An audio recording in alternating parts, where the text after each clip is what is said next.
Hello footy fans, welcome to another episode of the Ultimate AFL wrap-up show for season 2017. This is the show where I wrap up every game of every round. Now in today's episode, I'm going to be having a look back at round 2, which started on a Thursday night at the MCG. So let's not muck around, let's have a look back at the games of round 2.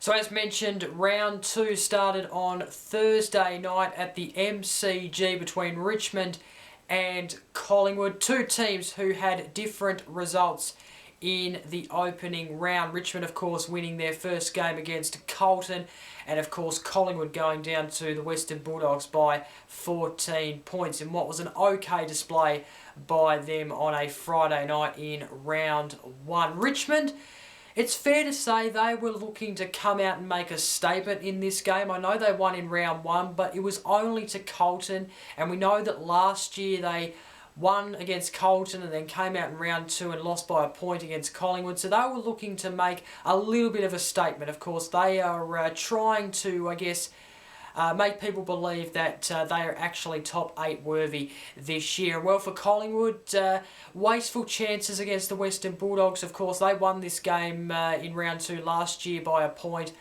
They were looking to come out and win their first game of the season. So lots at stake for both of these teams. It was a close one at the start of the game. Scores were level at quarter time. Collingwood again wasting chances in this game, and that hurts teams most of the time. Not all the time, but most of the time. I can guarantee that if you waste chances, it is going to come back and bite you most of the time, especially against good opponents and in close, tight games. In the second quarter, Collingwood led by 4 points. Second quarter they led by 4 points at halftime. 5-5 to that's Richmond, of course, to Collingwood's 5-10. However, like I said, most teams pay for their wasteful chances, and that's exactly what Collingwood had to deal with, because at three-quarter time, Richmond held the lead 9-8 to 7-13, and in the end, Richmond was able to run away with the game, to their credit, and win kind of convincingly. They won by 19 points anyway, with the final score being 14-15-99, defeated Collingwood 11-14-80. Let's have a look at the goal kickers for Richmond. Rewalt kicked 2. Cochin and Martin also kicked 2. Rioli, Lennon, Hooley, Ellis, Edwards, Caddy, Butler and Grigg kicked singles each for the Tigers in what was a good win for them. Collingwood's goal kickers, Hoskin Elliott had a good day on the field. He kicked 3. White kicked 2, as well as Treloar. And then Moore, Broomhead, Main and Grundy all got singles. Griffins actually went off concussed during the game, so that's the only injury to talk about, a head injury for Griffins. Just over 58,000 attended this game at the MCG. Let's get into my votes now. I've given 1 vote to Dustin Martin. He got the 3 votes last week in the game against Carlton. Only got the 1 vote this week. He had a very good game, though, it must be said. 2 goals, 25 disposals, 17 kicks, 8 handballs, 86 fantasy points. Didn't have as good of a game as last week, but he still had a very good game, and the votes reflect that. If you get in the votes, then you've most certainly had a good game. So Dustin Martin, 1 vote for me. 2 votes is Collingwood's Adam Treloar. Yes, a Collingwood player gets in the votes. He was good, though. He was outstanding. The best player for Collingwood on the park. It's no question about that in this game. 35 disposals, 20 of them were kicks, 15 of them were handballs. He collected 126 fantasy points. And the 3 votes goes to the Tigers captain, and that is Trent Cotchin. He was outstanding in this game. 26 disposals, 17 of them were kicks, 9 were handballs, 119 fantasy points, best on ground for me, especially when his side won. So that is the votes. Collingwood, they go to Sydney with a tough task against the Swans, hoping to win that game, of course. And Richmond, well, they also have a tough game on Saturday at the MCG against the Eagles, but I tell you what, they're more than capable of winning that, I reckon. They are looking okay in these opening stages of season 2017. Friday night, it was the grand final rematch of 2016. The Western Bulldogs taking on the Sydney Swans. This was the first home match for the Western Bulldogs in season 2017, which meant they got to unveil their premiership flag, which was a very good success, it must be said. And this game was quite an entertaining game. Swans opened up the game with 4 goals. They came out firing after that Port Adelaide loss last week in round 1, of course. Reid kicked 3 of those 4 goals in the first quarter. The Dogs, however, to their credit, hit back late in the first quarter with 2 goals from the new man, Travis Cloke, who was really proving to be a really good pickup from a Dogs point of view. Of course, the Dogs wasted some chances in the first term. The Swans led at quarter time 2-6 to 4-1. Dogs grabbed both the half-time and 3-quarter time leads though. So after the Swans had a very good start to the opening term of the game, the Dogs hit back to their credit and led it both the second and third terms. Buddy fired up in the 4th term, which was quite an outstanding effort from him. However, the Dogs finished very strong, just like they did in the grand final, and the Dogs win 4 in a row against the Swans. The final score was the Dogs 16-14, 110, defeating the Swans 13-9, 87. So like I said, the Dogs have won 4 in a row now against the Swans, which includes 2 at the SCG, 1 at the MCG in the grand final, and 1 at Etihad. Let's go through the goal kickers. Cloke kicked 3, Stringer kicked 3, Bontempelli and Boyd, and also Picken kicked 2, Jong, Murphy, Hunter, and also Suckling kicked singles each. For Sydney, Reid kicked 6. He was outstanding in the game. Franklin kicked 4. Newman, Florent and Lader kicked singles each. The only injury to talk about was in the first quarter when Tippett went off the ground with an ankle injury. So let's hope he's okay, because he has been injured quite a lot since he came from the Crows, which is not a very good thing from a Swans point of view. Nearly 43,000 at Etihad to watch the grand final replay on Friday night. My votes, I have given 1 vote to Sam Reid. Maybe would have got the 2 or 3 votes if his side won, but he kicked 6 goals, which was just incredible. 3 of them in the first term.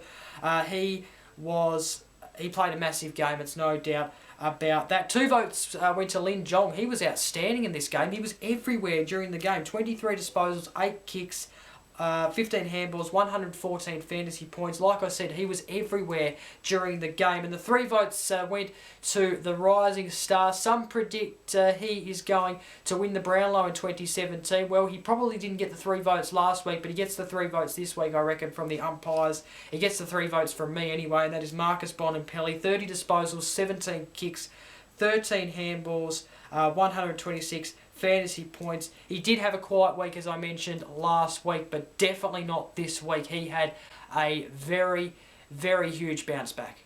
4 games to watch on Saturday. The first of them was in the afternoon between the Hawks and the Crows, the Adelaide Crows. That is, of course, Hawthorn coming off a loss to Essendon in round 1. The Crows coming off a good win against the GWS Giants. The thing for them coming into this game was whether they were able to win away from home and actually bring that form from last week to the MCG. It didn't really look like it was there in the first half. The Hawks got off to a great start. They led at quarter time 6-2 38 to the Crows, 2-14. They then led at half-time. It was 8-3, 51 to the Crows, 5-8, 38. So not a huge margin, but it was enough at half-time. The Crows, however, to their credit, fired up in the second half. They came out leading by 4 points at three-quarter time and then took the game away from the Hawks and were far too strong in the end. The final score, the Hawks 13-11-89, defeated by the Adelaide Crows 16-17, 113. So a big loss there for the Hawks, a big win there for the Crows. They go 2-zip into the showdown next Saturday. The goal kickers for the Hawks, Bruce kicked 4, Palopolo kicked 3. He actually one of his marks is definitely a mark of the year contender. It's no question about that. He took an outstanding mark, a beauty, a classic as Dwayne Russell called it. He kicked 3 in this match. Roughhead kicked 2. Mitchell, Shields, Vickery and Rioli kicked singles for the Hawks. Vickery having a very slow start at his new club, it's fair to say that. And then the Crows goal kickers, Betts kicked 3. He was outstanding again. McKay kicked 3. Walker in his return game, his first of the year, kicked 2. Lynch, Jacobs, Cameron, Atkins, McGovern, Otten, Sloan and Brown kicked singles each. The injuries, well, they all went to Hawks. Well, 3 of them did anyway out of the 4. Shields with a left leg, Smith with a leg, and Birchall with a jaw injury. Let's hope they are okay from a Hawks point of view. The Adelaide Crows injuries, there was only one, and that was Jenkins with a rib injury. Let's hope he is okay because he is a big gun for the Crows. 37,420 at the MCG to watch this game unfold. And let's go through my votes. I've given 1 vote to Tom Mitchell from the Hawks, 38 disposals, 10 kicks, 28 handballs. He had a lot of handballs, 123 fantasy points. I thought he was the best out on the ground for the Hawks. Deserves the 1 vote in my opinion. Tom Lynch gets the 2 votes from the Crows. He got 31 disposals, 14 of them were kicks. The rest of them handballs, or 17 anyway. Solid game for me. 139 fantasy points. He did kick a goal. And then the 3 votes goes to Rory Sloane from the Crows. 25 disposals, 16 kicks, 9 handballs. Had 1 goal rather. Had a big impact, best on ground for me. Now I know there's a lot of not panic, but there's a lot of things in the media about the Hawks, and rightly so, because that's what the media does, and they're allowed to do that. You know, if I was working in the media, I'd probably do the same. But this is my opinion. I actually think if there's any club out of the whole 18 clubs in the competition that are going to have an off year in season 2017, I think it's the Hawks. I would be okay with that because they have been one of the best teams for such a long time. Ever since they won that grand final in 2008, I think they've only missed the finals once off the top of my head. So, and they've been there, and they've won 3 flags, and you know, 3 of them, you know, in a row. You know, they can't have the same team forever. Mitchell and Lewis, big losses. Bradley Hill is another one that's a big loss. You can't really replace them over the space of a couple of months, in my opinion. So I think Alistair Clarkson's still trying to work out his new team, and if they're going to have an off year and miss the top 8, then so be it. I don't think there's anything bad about that, because I think if that happens, they will be back up there in a year or two, because you know, the only query is it's the picks. They don't have many picks going into next year because they sold them all for O'Meara. But you know, I reckon it's okay for them to have an off year, in my opinion. The Saturday twilight game was at Spotless Stadium, which is, of course, the Giants' home ground. Of course, they were taking on the Gold Coast Suns, looking to bounce back after that loss to the Crows, where they were quite poor in the second half, it must be said. They bounced back in impressive fashion. They really did smash the Gold Coast Suns. They led at every change and won by 102 points. The final score being the GWS Giants 24-16, 160, defeated the Suns 8-10, 58. The goal kickers, Cameron kicked 6 for the Giants. The other Giants goal kickers included Green with 5, Johnson 3, as well as Kelly and Smith. Lobb kicked 2. Reed and Shield kicked singles each. For the Gold Coast Suns, Martin kicked 3, Wright Witt, Colin Jasny, Ablett and Barlow kicked singles each. The injuries, Jonathan Patton was a late withdrawal. He was replaced by Sam Reid. No injuries to report from the Giants. And a small crowd of just over 8,000 attended this game to see the Gold Coast Suns get absolutely smashed by the flag favourites, the Giants. Let's go through my votes. I've given one vote to Callan Ward, highest disposals of the game. He had 32 disposals, 20 kicks, 20 handballs, 12 kicks. Had a good day in my opinion. 2 votes is Toby Green, 5 goals. He kicked 22 disposals, 102 fantasy points. He deserves the 2 votes for me. And then 3 votes goes to GWS Giants, Jeremy Cameron. 6 goals, 12 marks, 15 disposals. Had a big game, big influence on the game. Now the Gold Coast Suns, they're in trouble. I said this last week. I think Rodney Eade is going to be very lucky to keep his job in the second half of this year. I reckon he'll be gone by the first half. or the first half completed of this season. They are looking like they are not going to win a game this year, and that's not good. That's not good at all. You don't want to be in that situation. A lot of people thought they might actually, not a lot of people, but a minority of people thought they might improve this year, but they haven't shown any of that at the moment. They have been absolutely, last week in the first half, they were quite poor against the Lions. They came back to their credit, but still wasn't good enough, and, well, look what happened here, 102 points. I definitely think they are going to be finishing on the bottom of the ladder in the 18th position, and they are in a lot of trouble. And I honestly think the president should go. I think Rodney Eade will have to go. He's been a good coach for such a long time, but there's nothing he can really do. They need to bring in some new coach and let Gary Ablett go. I think he wanted to go, and this is why, because they're getting smashed each and every week. So lots of problems in the Gold Coast with the Gold Coast Suns, and I'm not liking it at all. I'm not liking where this club's going, and at the moment they're a very unsuccessful expansion club in my opinion. On Saturday night, 2 games to talk about. The first one being at the Gabba between the Essendon Bombers and the Brisbane Lions. 2 teams who won their opening game in the first round of the 2017 season. A little bit of rumouring about the ground, how it was going to pull up after the events of Cyclone Debbie. And of course, for those watching who have been affected by the cyclone, my thoughts and prayers go out to all of you. Of course, terrible times, but we hope that you're all well and safe. And like I said, my prayers and thoughts go out to all of those affected by Cyclone Debbie. But Gabba did look okay. It looked pretty good considering what's been going on and what's been said since the announcement of where the AFL Women's Grand Final was going to be played. But this was an interesting game between the Lions and the Bombers. The Bombers had control of most of the first half. They led at half-time, 10-5 to 5-6. The Lions, to their credit, came back to only trail by 5 points at three-quarter time. The Bombers 12-8 to the Lions, 11-9. However, the Bombers, too strong in the fourth term. They kicked 5 goals, and that was enough to win. Of course, the Lions did kick a couple in... they did kick a couple, or only one, in fact, in the fourth term, but the Bombers were far too strong at the Gabba. The final score being the Bombers, or the Lions rather, 12-12-84, defeated by the Bombers, 17-9, 111. Let's go through the goal kickers from a Lions point of view. We had Close, Beams and Hipwood kicking 2 each. Hipwood's looking really well for the Lions, making a really good impact. Beams very good as well.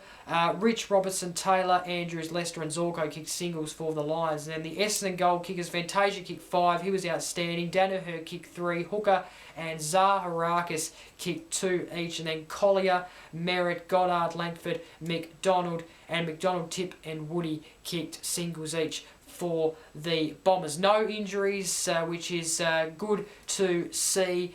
And just over 21,700 attended this game at the Gabba. A pretty good crowd there, and it's good to see the Lions in in good form, good touch, and being competitive early on in this season under their new coach Chris Fagan. And of course, at the moment where it stands, they are the best team out of the two Queensland teams at the moment. There's no question about that, and that's exactly what the Gold Coast Suns need to do. Is they need to follow what the Lions have done over the pre-season, get a new coach, and just change some things, because you know, they were getting smashed last year, and now they're looking pretty competitive in the early stages of the season. My votes for this game, I've given one vote to Joe Watson of Essendon. It's good to see him back playing some good football, and that the vote reflects that. 33 disposals, 8 marks, 104 fantasy points. The stats look good. He looked good on the field.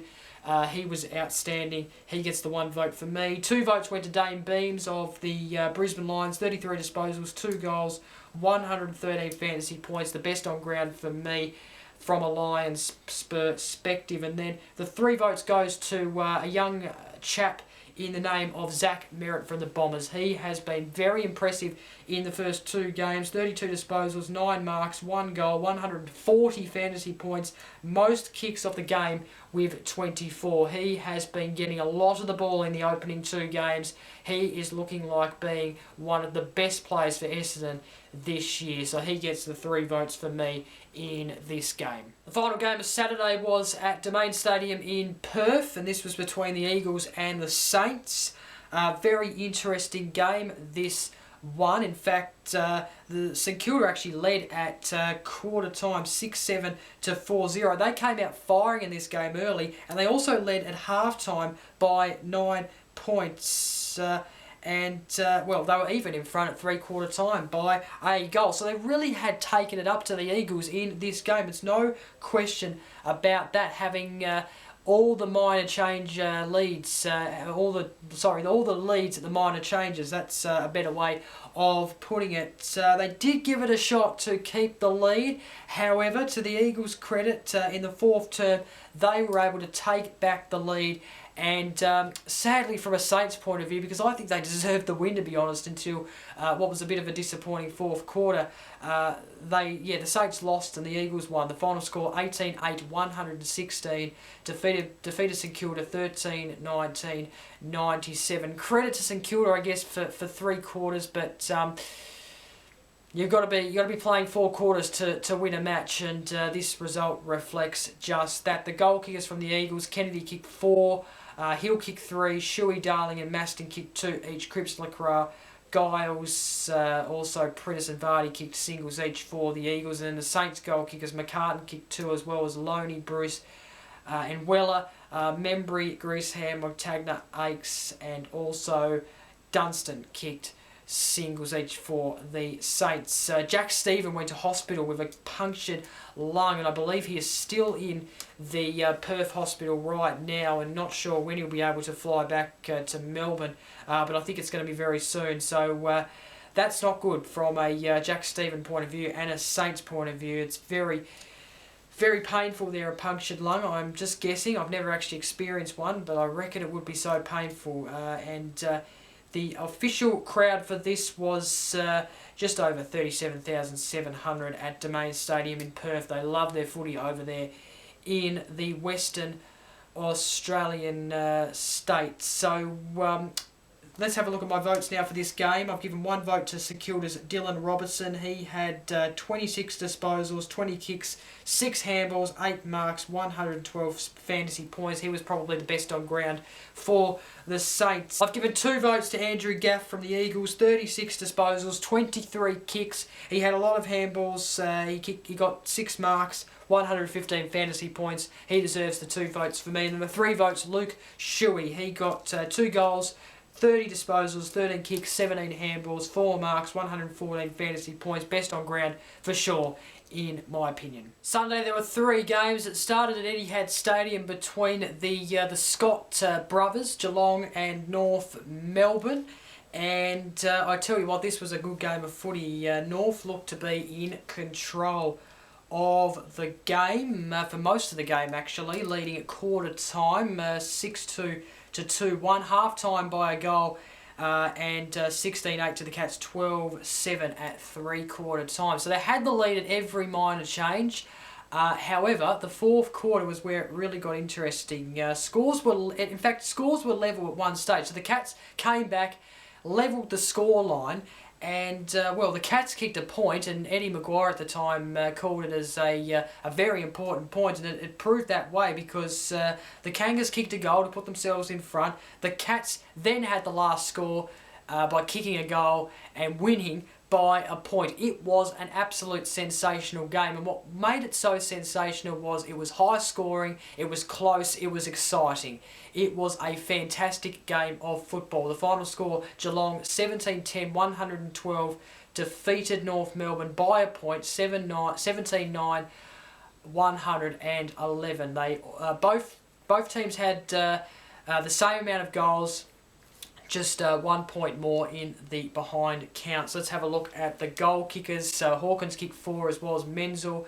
Hall and Smith kicked 2 for Geelong. Patford, Thurlow, Duncan, Dangerfield, Henderson, Bixards and also Lang kicked singles each. And then for North Melbourne, Brown kicked 3, Higgins 2, Thomas Turner also kicked 2 for North Melbourne, McDonald, Dorr, Dermott, Gibson, McMillan, Gardner, Simpkin and also Williams kicked singles for the Kangas. Todd Goldstein, a late withdrawal for the Kangas in that game, didn't play due to an ankle, and Dorr actually suffered a knee injury in that game. Good crowd, nearly 31,000 attended this game at Etihad Stadium. What was a beautiful game of football. It was brilliant. It was exciting. I really enjoyed sitting down on my couch and watching this game. It was thrilling. The votes for me: 1 vote to Joel Selwood, 26 disposals, 17 kicks, 9 handballs, 4 marks, 119 fantasy points. He gets the 1 vote for me. 2 votes had to go to Sean Higgins. He played a sensational game for North Melbourne, 27 disposals, really good. 2 goals, 109 fantasy points. He was clearly the best for North Melbourne on the day, and he gets the 2 votes for me. And then the 3 votes goes to the Brownlow medalist of last year, Patrick Dangerfield. He had a sensational last quarter, but he did have a good game in the end. 1 goal, 37 disposals, 139 fantasy points. Yep.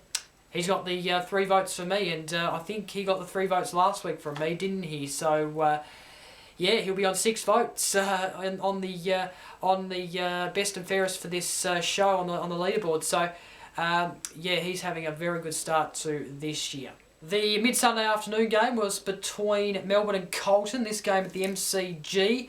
And very interesting game, this one. Melbourne led by a goal at quarter time and then 2 goals at half time. And what was a low-scoring first half, it must be said, but it wasn't out of reach for the Blues, and that was exactly the case, because at the 3/4 time break, Carlton led by 3 points in the score being 7-5 Melbourne to Carlton 7-8. So they were in it at 3/4 time. They had the lead, and I thought Carlton messed up their opportunity of getting their first win of the season in 2017 in the 4th quarter. They turned over the ball, made some silly errors. That's probably just because of the inexperience of the team, and also Melbourne were too strong in the end. The final score being 13-8, 86, defeated Carlton 9-10, 64. Carlton, credit to them, I guess. They were in it some parts of the game, especially in 3/4 time, but like I said, errors and the fact that Melbourne was too strong was what let them down. So the goal kickers, Garland had a good game, 3 goals.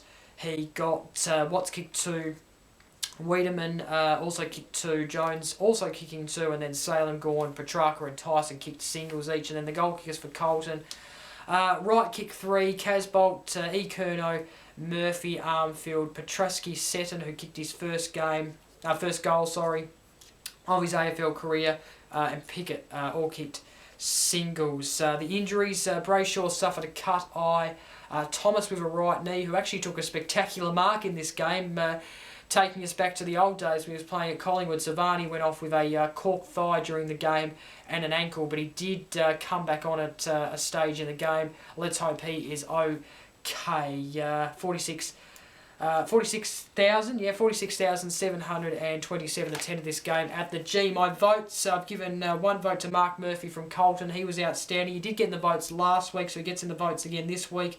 1 goal, 31 disposals, 18 kicks, 13 handballs, 7 marks, 125 fantasy points. 2 votes, Clayton Oliver, 35 disposals, 11 kicks, 24 handballs, 7 marks, 135 fantasy points. And then the 3 votes went to Dom Tyson, 1 goal from Melbourne, 1 goal, 32 disposals, 17 kicks, 15 handballs, 12 marks, 146 fantasy points. Had a very big impact in this game.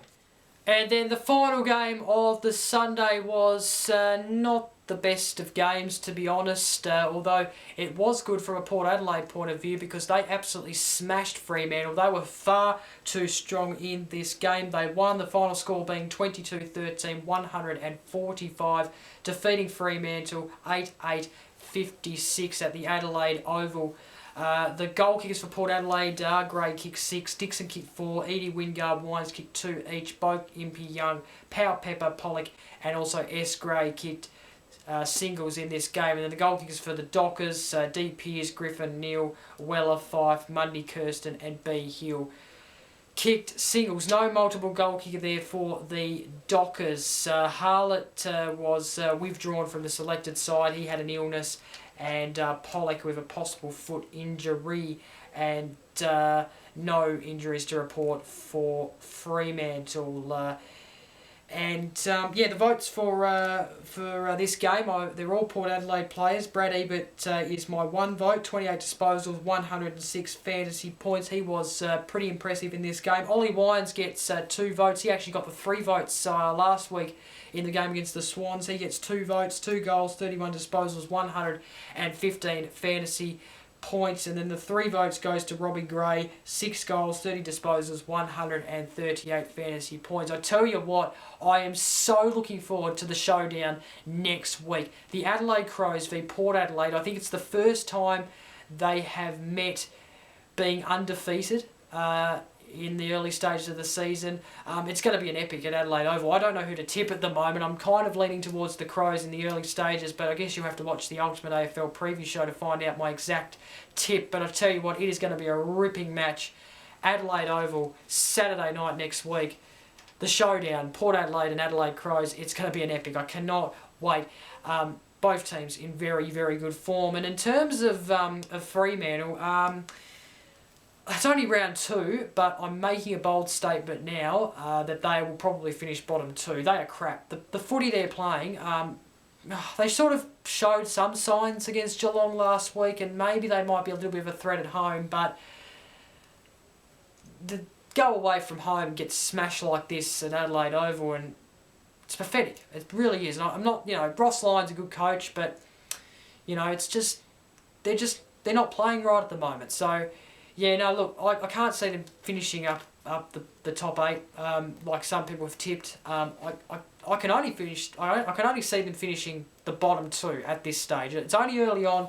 Maybe they'll get better, but yeah, they've got the Dogs next week at their home ground. I guess they can take some positives into that because they beat the Dogs last year at home. So, but yeah, no, they're playing some crap football at the moment, and yeah, I'm not liking it, to be honest. It's not good enough.